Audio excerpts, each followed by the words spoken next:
Olá, muito boa tarde para você. Está começando a semana e o nosso Revista Maranhão já começa destacando nesta edição. Diabetes e férias, como que se previnem e mantém esse equilíbrio? Já já no nosso Revista Maranhão. E tem o Júlio Laranja chamando a atenção para a saúde bucal e os desafios no tratamento odontológico e os hábitos na higiene para crianças com autismo. E tem ainda o nosso giro de notícias aqui na capital e no interior. E você confere também um bate-papo sobre os riscos de empinar pipa próximo à fiação elétrica. Tudo isso e muito mais e a partir de agora no nosso Revista Maranhão, que já está no ar.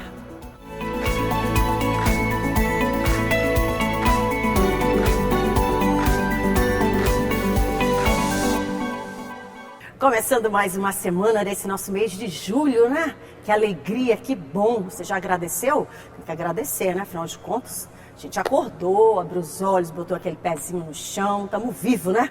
Já estamos no lucro, graças a Deus. Então vamos fazer a semana valer a pena, com muita coragem e também com muita confiança que tudo vai dar certo. E se não der, é porque não era para ser. Combinado?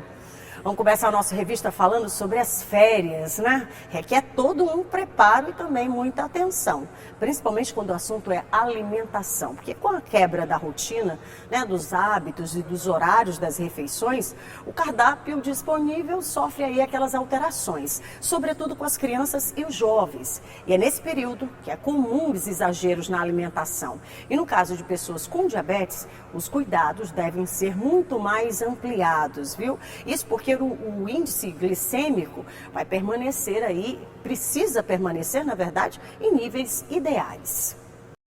Com a chegada das férias, a rotina das crianças muda e muitas vezes os hábitos alimentares saudáveis são deixados de lado.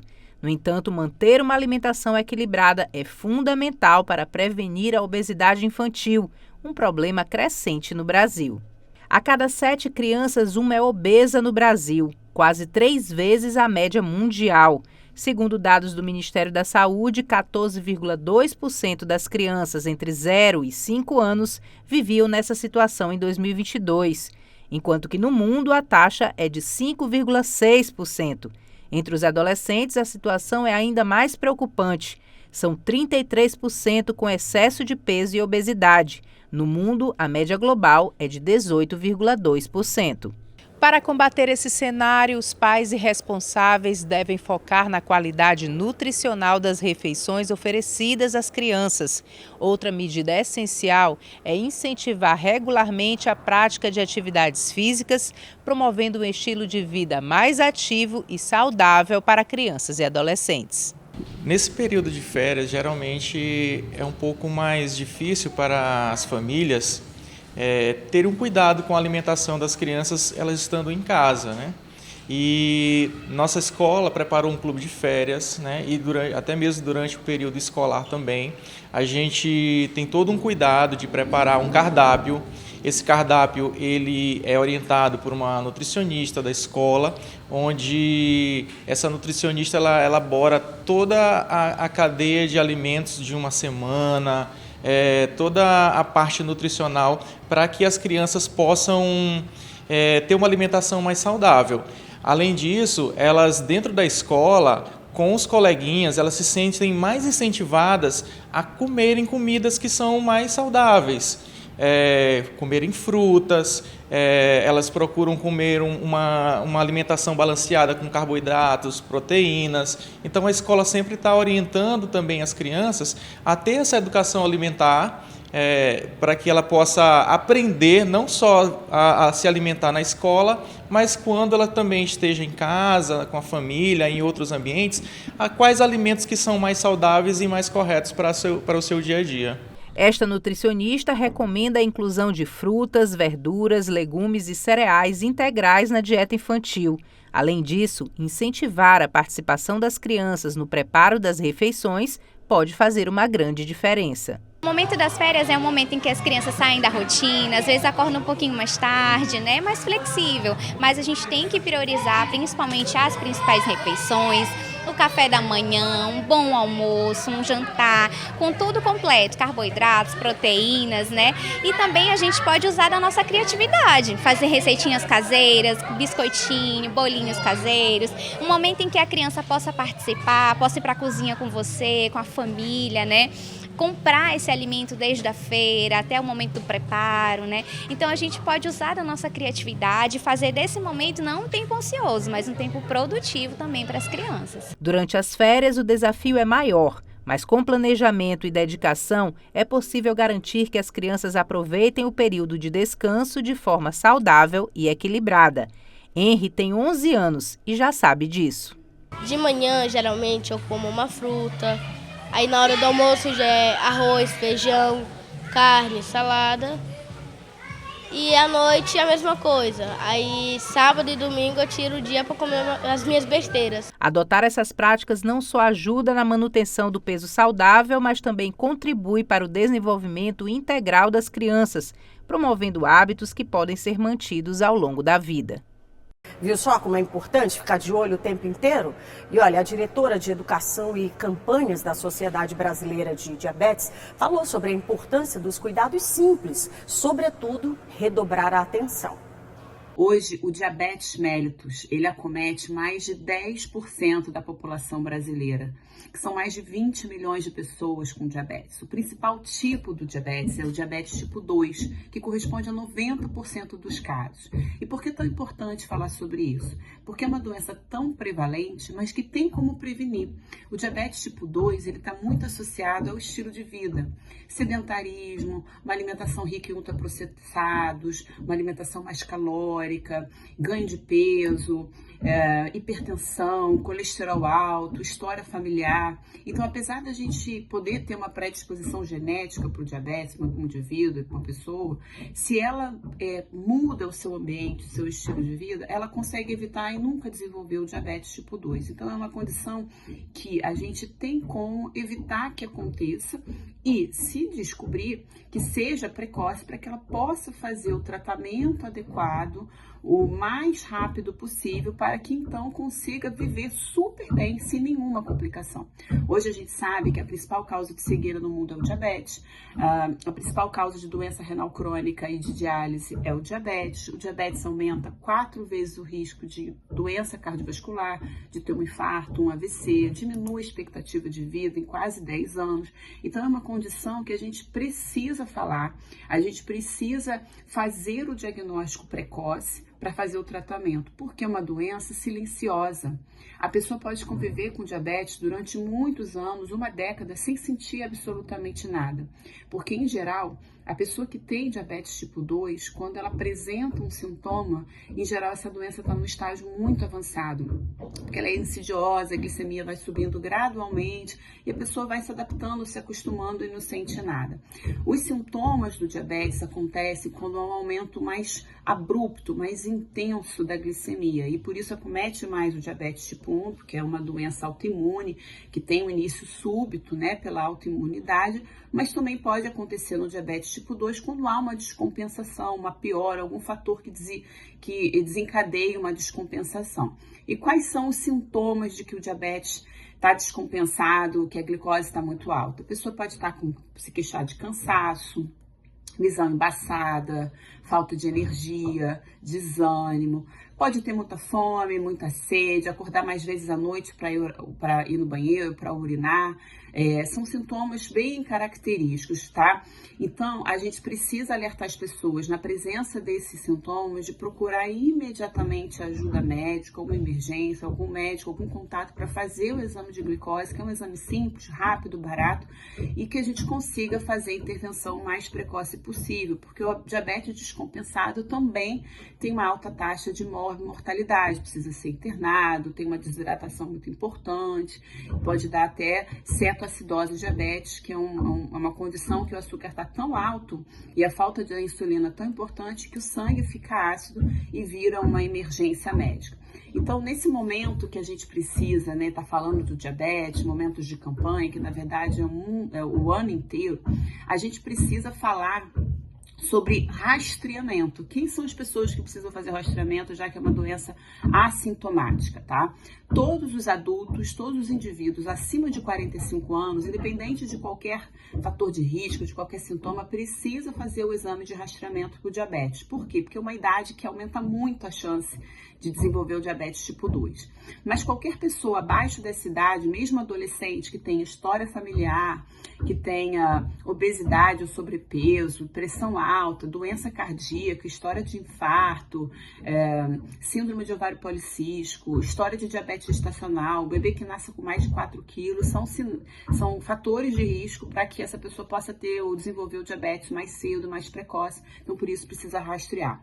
O rastreamento é através da curva glicêmica, que é a glicemia de jejum, a glicemia 2 horas após sobrecarga de glicose e o exame de hemoglobina glicada. Então, lembra aí você, se você não fez o exame, está na hora de procurar seu médico para poder fazer o exame e evitar, então, uma surpresa, que é a presença do diabetes.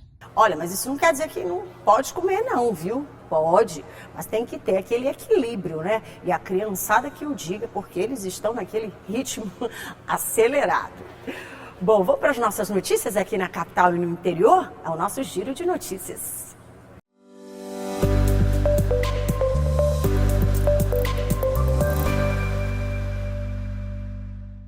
Em menos de um mês da campanha Alema Cidadã, iniciativa da presidente da Assembleia, deputada Iracema Vale, que contou com o apoio do grupo de esposas dos deputados do Maranhão, GEDEMA e toda a casa, com o intuito de ajudar a população do Rio Grande do Sul, o resultado foi este: centenas de cestas básicas, água, colchões, itens de higiene pessoal e outros itens importantes arrecadados para ajudar na recomposição das famílias atingidas.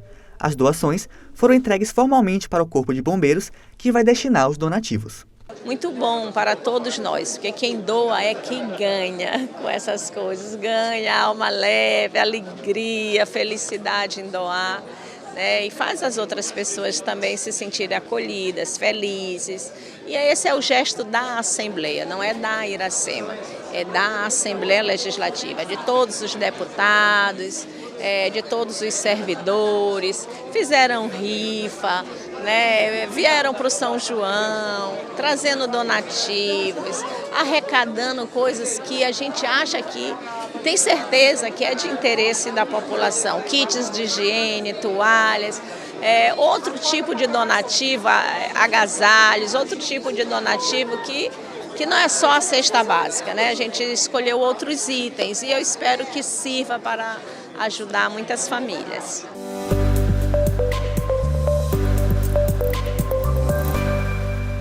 Pela primeira vez, o Porto do Itaqui recebeu uma carga de petróleo bruto.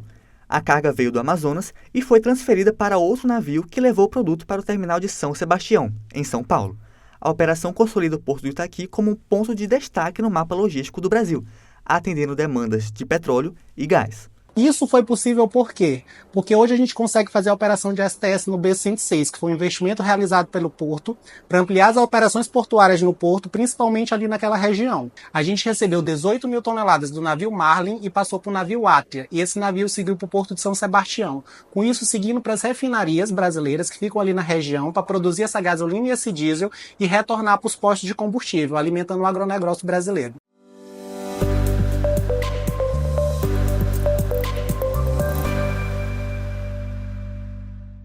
Eu vou para o intervalo rapidinho, lembrando, viu, se você chegou só agora, tá aqui, ó, você pode daqui a pouquinho rever todas as nossas reportagens, todas as dicas dadas aqui no nosso Revista Maranhão, você pode rever, inclusive mandar o link para outras pessoas, tá bom? E aí, claro, sempre toda segunda-feira a gente está aqui nesse encontrinho marcado. Eu vou para o intervalo, é muito rápido, na volta a gente bate um papo aí sobre os riscos na hora de empinar pipa, principalmente, meu povo, pertinho ali daquela fiação elétrica, tá? Fica aí, não sai daí não, que é um instante só e eu tô de volta.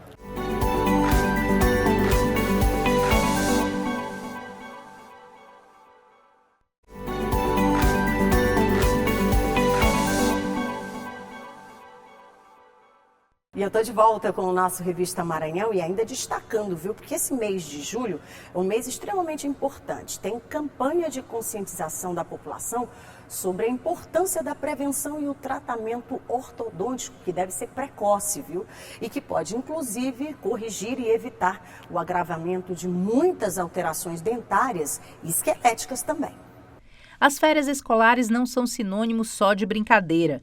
Muitos pais aproveitam o mês de julho para cuidar da saúde dos pequenos. Por isso, a importância da campanha Julho Laranja, que aproveita para conscientizar toda a família sobre a saúde bucal infantil. O Julho Laranja é uma campanha que veio para intensificar esse momento aí, onde a criança ela está em desenvolvimento, né? É uma ortodontia preventiva que vem intensificando essas maloclusões, né, para não acontecer o problema de maloclusão dentária. Então a gente vem cuidando dessas crianças a partir dos 5, 6 anos, para não ter um problema futuro maior, né? Porque às vezes os pais, eles costumam levar os filhos a partir dos 12, 15 anos no dentista, e não, a gente precisa levar os filhos a partir dos 5, 6 anos. Com o slogan Cuidados Precoces, Sorriso para toda a Vida, a campanha de conscientização dedicada à saúde bucal de crianças destaca a importância da busca da avaliação ortodôntica a partir dos 5 anos, para a prevenção de problemas mais graves no futuro. Para manter a saúde bucal das crianças em dia, é importante fazer a escovação de forma correta após as refeições, usar o fio dental regularmente, evitar o consumo excessivo de doces e realizar visitas regulares ao dentista.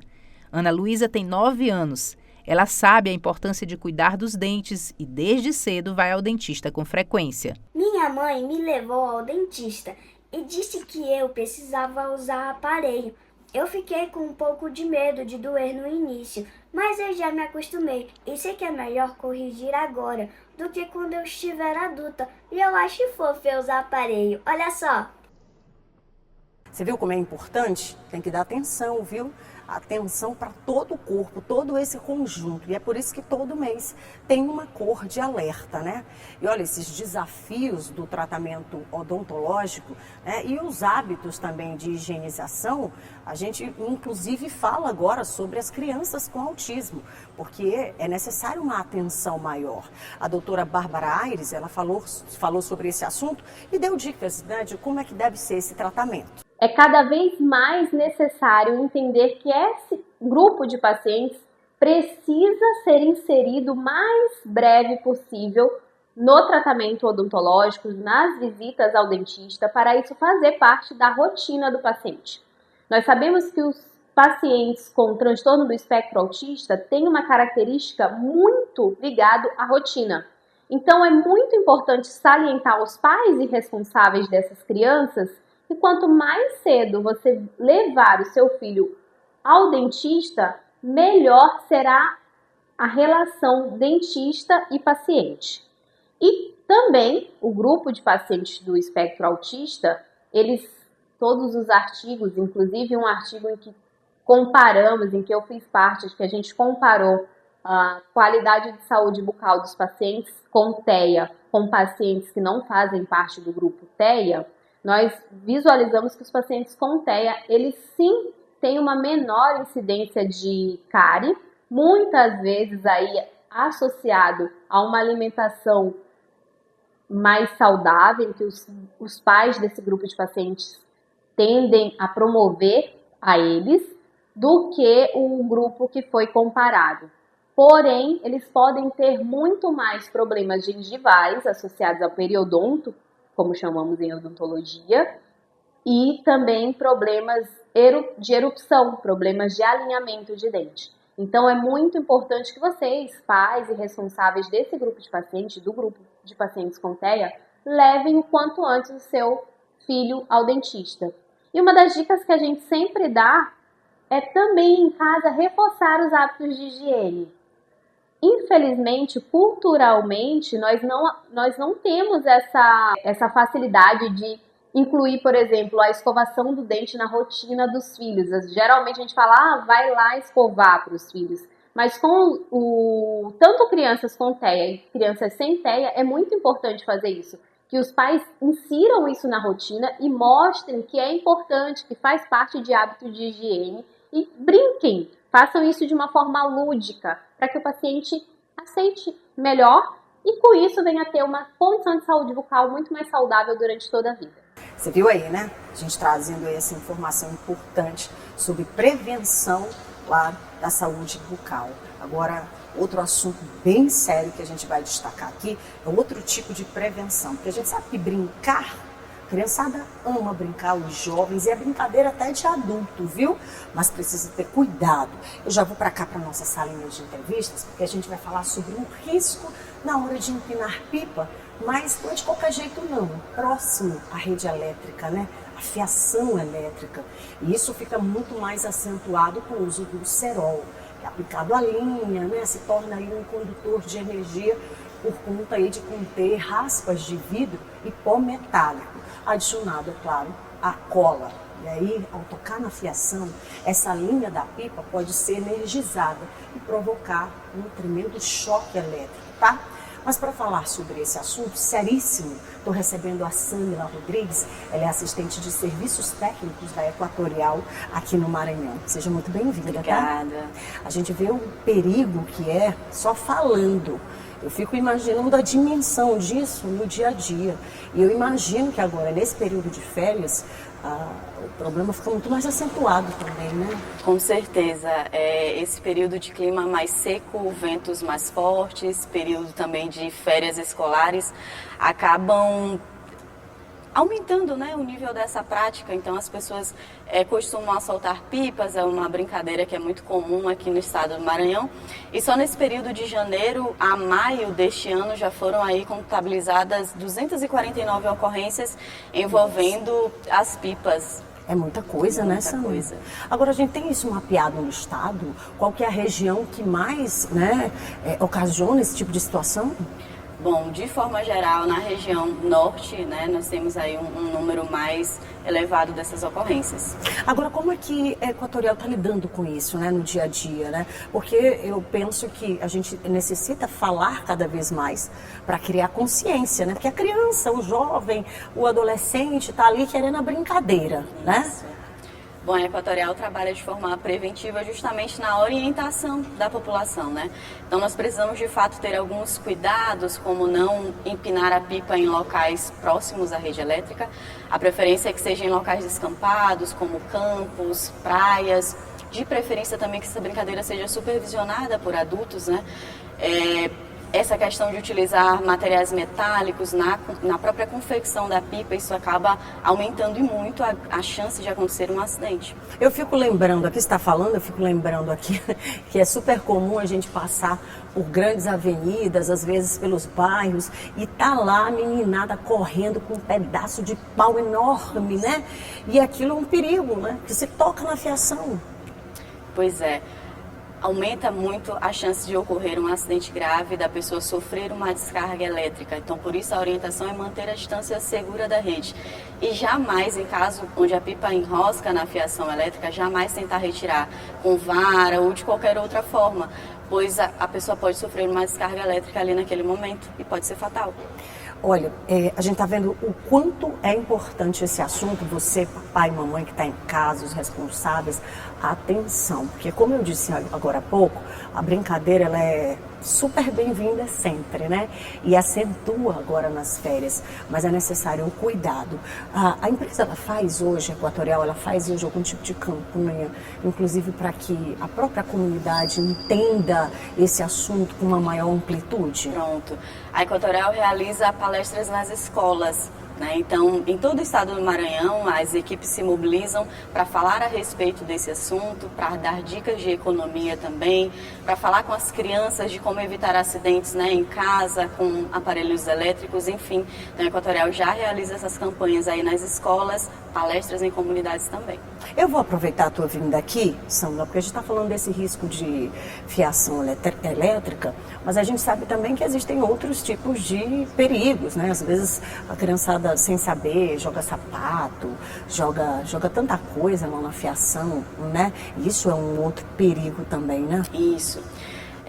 Ao realizar essa prática, nós temos o risco aí de rompimento dos cabos, pode ocasionar curtos circuitos e aí trazer prejuízos para a população no sentido de interromper o fornecimento de energia e, o pior de tudo, ocasionar um acidente grave.